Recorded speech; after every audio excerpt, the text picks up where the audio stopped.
So I'm up on my deck. It's already getting a bit hot, so I'm not going to be up here long in the sun, but I went to see Odyssey yesterday at the cinema, the first day of its release, and yeah, I enjoyed it.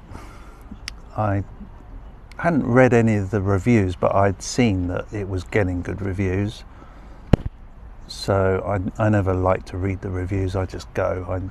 It was Christopher Nolan, had to be a good, well-made film, right? It had to be, and it was. It was a 3-hour epic, and I wasn't disappointed. The cinema here is really plush, lovely seating. It was too loud. It was definitely too loud the whole way through. It was just like, well, turn the volume down a little bit, come on. That was unnecessary. But yeah, considering Homer, the Odyssey is such a complicated story, really, to try and get across in a film. You did a good job on it.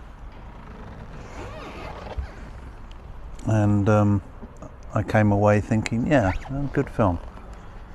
I know there's a bit of controversy about the diversity of the actors and the use of language, modern day language, expletives that was used in the film. Didn't bother me at all. You know, I'm not that familiar with the actual Odyssey as a story, as a poem. I'm only familiar with the outline of it, so I don't know about the cast of characters, but there were African black women being cast as presumably what the historians would assume would not be black African women. That, I think, is where the people have raised issues with it, and the language being basically modern day language. But you know, it's a film, for goodness sake. I mean, there are monsters in it.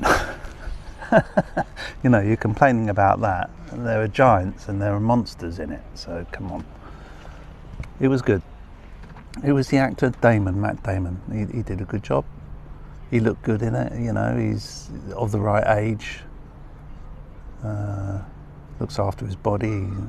He didn't look like he'd been pumped up with steroids. He looked natural, naturally muscular sort of guy. So it was kind of believable, really. Even though, of course, it's supernatural. I mean, the whole thing is based on what we would consider to be supernatural, paranormal stuff, you know, gods, Zeus, Cyclops, sea monsters, sirens, you name it.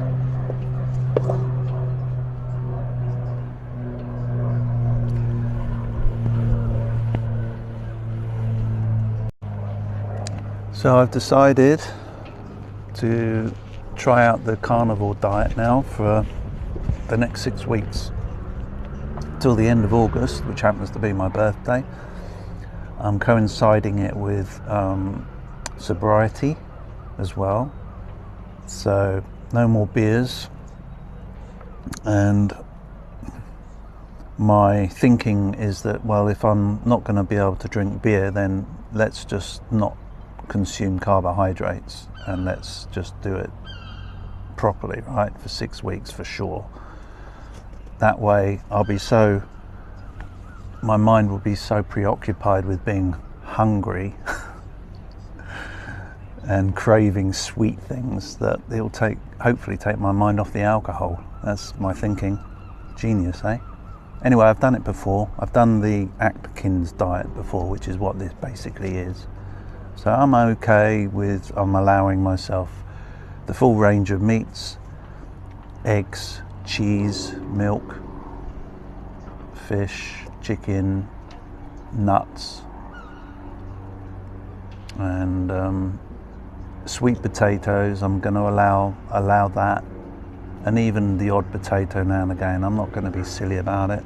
You know, I don't have diabetes, so it's not like I have to do this. This is just because I believe that it's probably the healthiest diet humans can consume.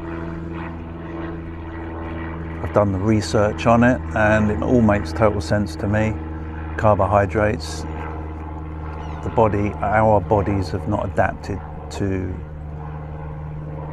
vast intakes of carbohydrate at all. We can tolerate a small amount, but that's it.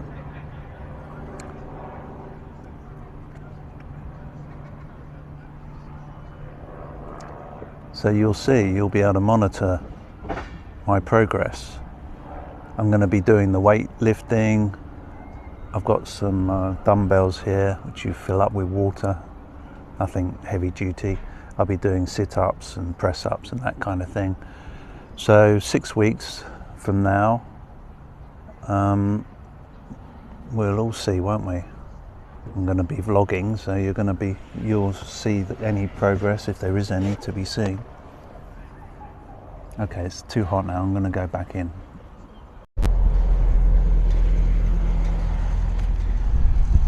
I have to say, this drone, the bird, is brilliant. This DJI Mavic Mini or whatever it's called. Really pleased with it. It's done me proud, it has. When I first got it out earlier this year, having been in a drawer for 4 or 5 years, I didn't know whether those batteries would recover. Initially, it didn't look like they were going to, but I just kept them on charge, and after about 3 days, they started to take on charge again. So I think because the boat gets so cold during the winter months, it really negatively impacts on the batteries, but you give them a chance to warm up again and they can come back to life, which is what they did. And since then, well, yeah, I've been loving flying the drone. It's been really enjoyable. It's a good excuse, gets me out, gets me up here. Let's have a look at where I'm at. I've just been doing some footage, so you'll get to see that at some point. I'm being a bit more daring with it, low flying, and flying over the cliff.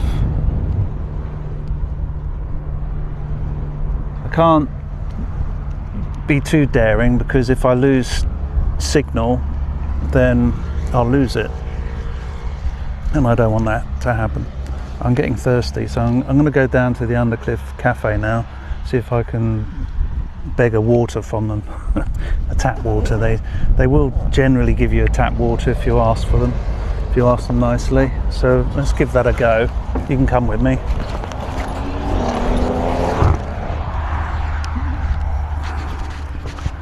So today's the start of my Atkins diet.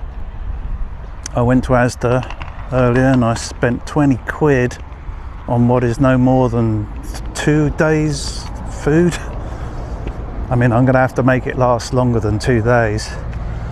That's got to last me 4 days, right? My budget is only £5 a day on food, if that.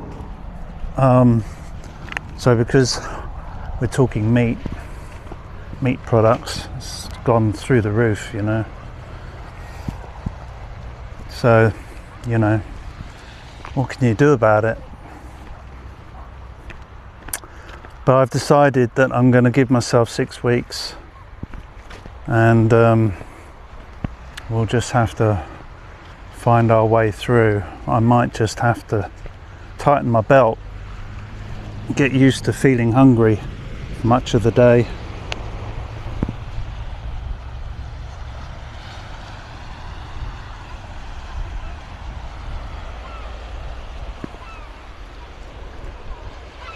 So stunning views, of course, as per usual. Tide's fully in. This is as high as the tide gets these days, which is higher than normal. And because it's high tide right now, it means later on in about 6 hours or more it's going to be at the lowest. So I might, if I've got the energy, come back out and see what that looks like.